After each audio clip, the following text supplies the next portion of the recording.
trapeze seat, and supported shoulder stand on a high swing hammock. To start off, we're going to go over the most basic way to get into your trapeze seat. You're going to stand with your back to your hammock and grip the fabric behind you with an overhand grip on either side of your waist. From here, you should be able to climb on your tiptoes and lean back into a gentle seat so that the fabric is coming across the backs of your glutes. From here, you can rest, you can enjoy the nice massage on your hips, and move into a lot of poses. However, if this was difficult for you, or if the fabric was too high that you couldn't very easily get into the hammock without jumping, I highly recommend this second option.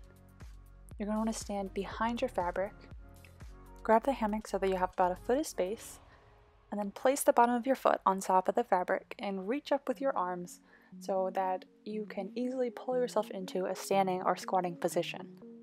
Pull up with your arms and bring your other foot to meet your dominant leg, and lower yourself into a squat. From here, it should be very easy for you to let go one foot at a time to bring the hammock around the bottom into your trapeze seat. Now this is a great pose, either just to sit and enjoy the gentle massage around your hips, or like we're going to do now, we can go into a variation of our supported shoulder stand.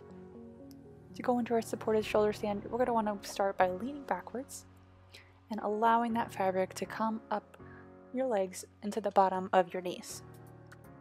You can rest here for a moment, enjoy the nice little massage that we have on our knees, and when you're ready, walk your hands one at a time down to the bottom of the hammock so that your body is really close to the ground.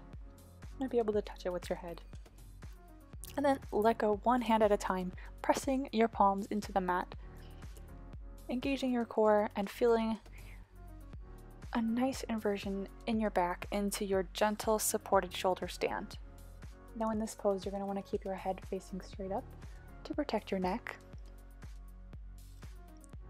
And when you're ready, you can come out of this pose very easily by lifting your legs one at a time and bringing them onto the ground. With bent knees, you can just rest here and feel the difference that your back may feel from that inversion.